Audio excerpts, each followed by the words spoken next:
Recently, I went with my family to Carmel-By-The-Sea, which is my favorite little beach town on the California coast.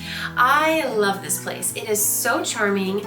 A lot of the architecture is inspired by medieval Europe, so you see a lot of like cottagey homes, Tudor style bookstores, cafes, art galleries. There are abundant gardens, and the whole town is just steps away from the beach. I really like it because when you're staying there, you can just like walk everywhere.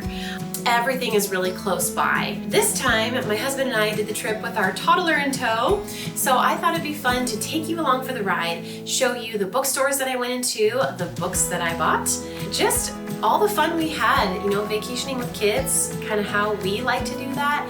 Maybe it'll inspire you, give you a new place to check off your travel wish list.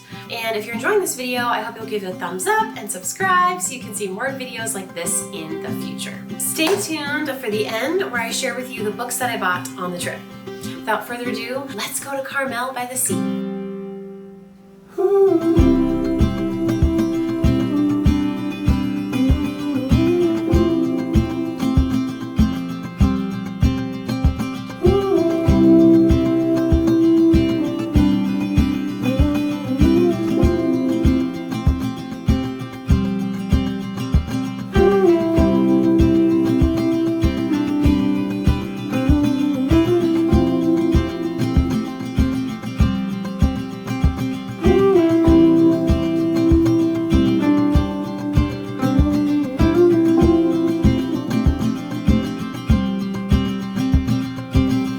First thing we do in Carmel as a family with a little toddler is we get ourselves an Airbnb. This particular one had the most charming balcony overlooking a cute little courtyard, sweet little window boxes filled with flowers, and it was just so adorable. I loved all of the unique features like the wooden beams and the decor. I love the cute little kitchen.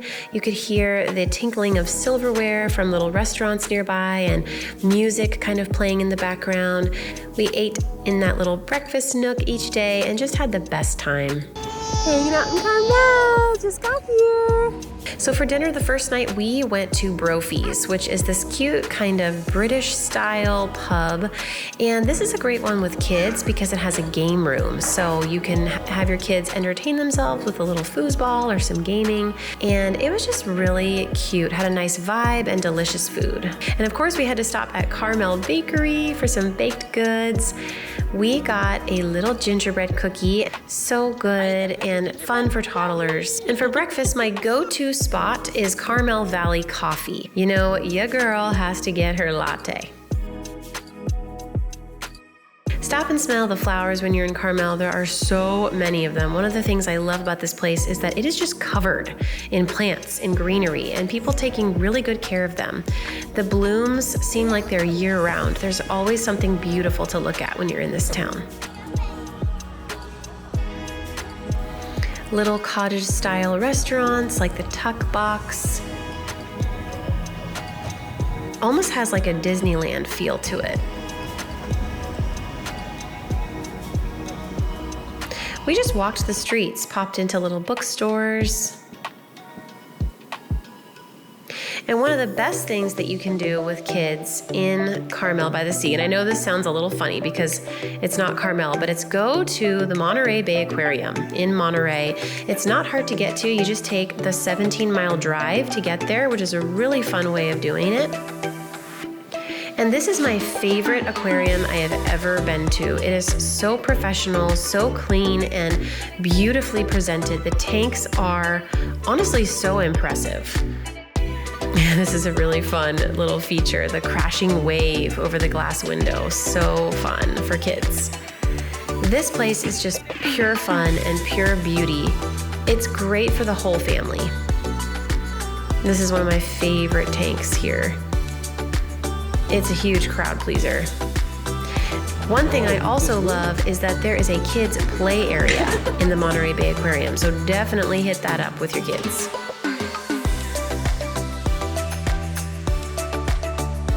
One of the spots we have to hit up when we're in Monterey is this Turkish Delight store. We absolutely love Turkish Delight. Of course, I was turned on to it because of Narnia. Edmund loves Turkish Delight in that book. I personally think it's delicious.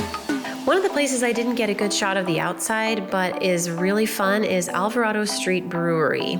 We always hit up that place for dinner because it has amazing fish and chips. And then afterward, we go drive around to look at the beach. This is some seriously stunning coastline in Carmel. After all of the sightseeing, we were so tired we just collapsed, and it was nice. Just relaxed on the couch, went back to the Airbnb. Our little daughter did some ballet for us, which was a ton of fun. We just chilled, and it was so nice and needed.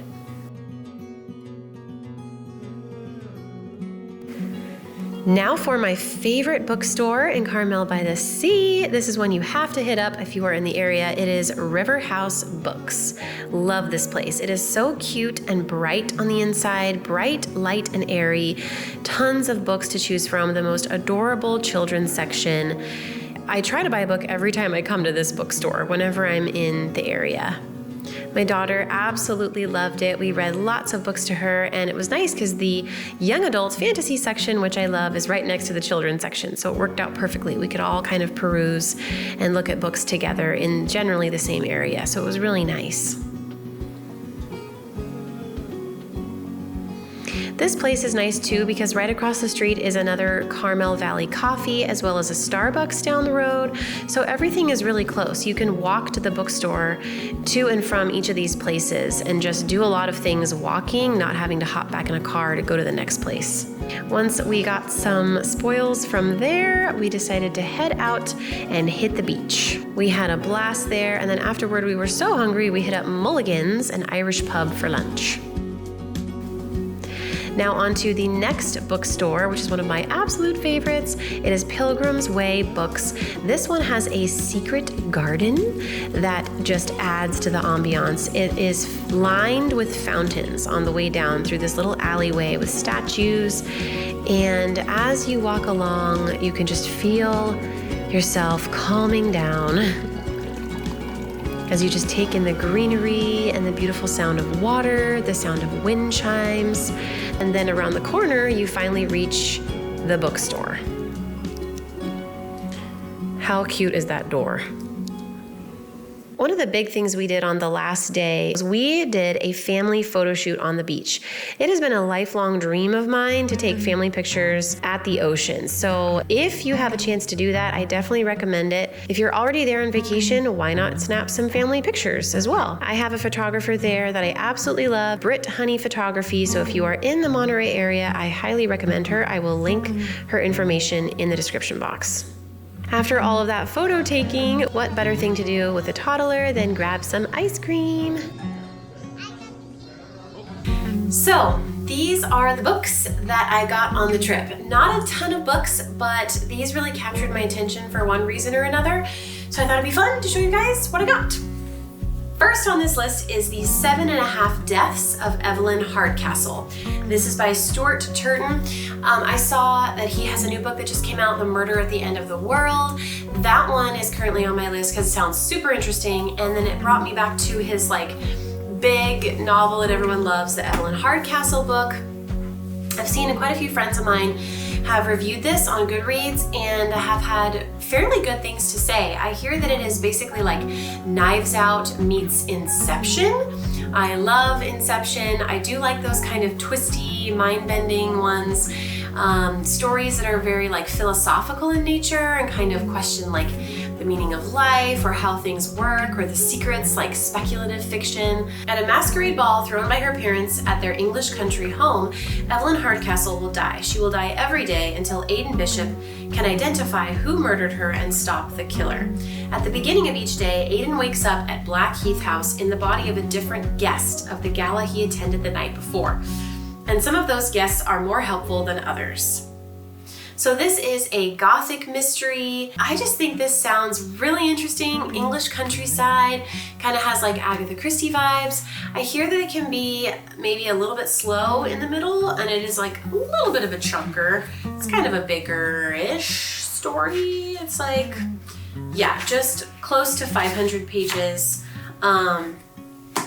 So I may end up just listening to the audiobook of this and maybe popping into the physical copy here and there just to try and get through it more quickly.